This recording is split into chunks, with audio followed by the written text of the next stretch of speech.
Hi రా, నేనొచ్చేసా. ఏంటి శైలక్క మస్తు హ్యాపీగా ఉన్నావుగా, ఏం తీసుకొని వచ్చినావు అనేసి అనుకుంటున్నారా? నేను వీడియో తీయడానికి ఎన్ని పాటలు పడుతున్నానో తెలుసా? ఇంతకీ అసలు ఇదేంటి శైలక్క, చెప్పు నువ్వు అసలు. చెప్తా ఆగండి. నేనైతే ఎన్నో రోజుల నుంచి ట్రైపాడ్ కోసం వెయిట్ చేస్తున్నాను. నేను ఛానల్ పెట్టిన దగ్గర నుంచి ఇది 3వ ట్రైపాడో 4వ ట్రైపాడో.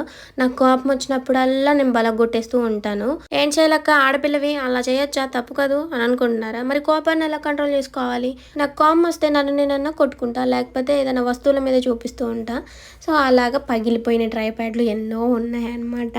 సో ఇంక ఇప్పుడైతే కొత్త ట్రైపాడ్ అయితే బుక్ చేసుకున్నాను. మొన్న ఎప్పుడో బుక్ చేసుకున్నా. ఈ ఆర్డర్తో పాటు ట్రాకింగ్ ఐడి ఉన్న కవర్స్ కూడా బుక్ చేశాను. కొరియర్ చేస్తా కదా, వాటికి నాకు యూజ్ అవుతాయి అనేసి. నిజంగా అసలు ఆ కవర్లు బయట ఎక్కడ దొరకట్లేదు ఫ్రెండ్స్. అసలు వారం రోజుల నుంచి వెయిటింగ్ అనమాట. అసలు ఇది కూడా రాకపోదును. అసలు ఏం జరిగిందంటే నా ఫోన్లో బ్యాలెన్స్ అయిపోయి ఇప్పటికి 3-4 డేస్ అవుతుంది. సో నేను ఎయిర్టెల్ కాబట్టి ఇన్కమింగ్ కాల్స్ అయితే కట్ చేశారు. సో వాళ్ళు మనకి డెలివరీ చేయాలంటే మనకి కాల్ చేసి ఎక్కడైనా అడ్రస్ చెప్పాలి కదా. కాల్ చేస్తే కలవట్లేదు. ఇంకా అలాగే వెళ్ళిపోయారనుకుంటా పార్సెల్ కవర్స్ వాళ్ళు. కానీ ఈయనైతే చక్కగా లొకేషన్ ఎక్కడో చూసుకొని ఇంకా అడ్రస్ ఉంటుంది కదా, అది వెతుక్కొని వచ్చి శైలజ ఎవరమ్మా అని అంటే నేను అనుకుంటున్నాను ఇంకా మా ఇంటి ముందు ఇంకొక అమ్మాయి ఉందిలే, ఆ అమ్మాయి ఏమని అనుకుంటున్నాను. అసలు నాకు ఇది పెట్టింది కూడా గుర్తుకు లేదు.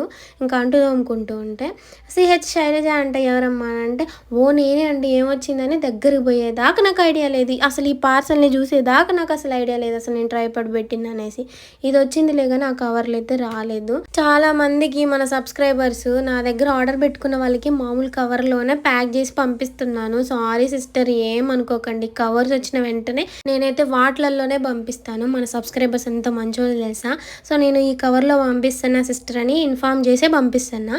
సో కానీ ఏం పర్లేదు అక్క, ఏం కాదు, అయ్యో మేము అలా ఏమనుకోమక్క అనేసి మంచిగా సపోర్ట్గా మాట్లాడుతున్నారు.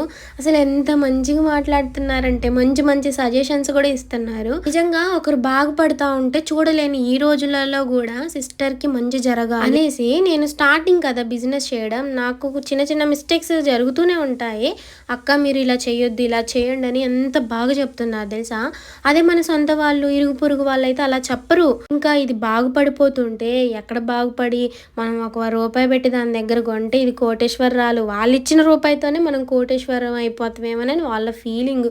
అసలు ఎట్లా అంటే అలాంటి వాళ్ళు ఉన్నారు. కానీ నా సబ్స్క్రైబర్స్, నా యూట్యూబ్ ఫ్యామిలీ అయితే చాలా అంటే చాలా మంచిది. నిజంగా నా యూట్యూబ్ ఫ్యామిలీ ఎప్పుడు హ్యాపీగా ఉండాలి, హెల్తీగా ఉండాలని నేను మనస్ఫూర్తిగా కోరుకుంటున్నాను. ట్రైపాడ్కి అయితే లాంగ్ వీడియోస్, షార్ట్ వీడియోస్ తీయడానికి యూజ్ అవుతుందా అనేసి చూసుకున్నాను. పర్లేదు, ఓకే.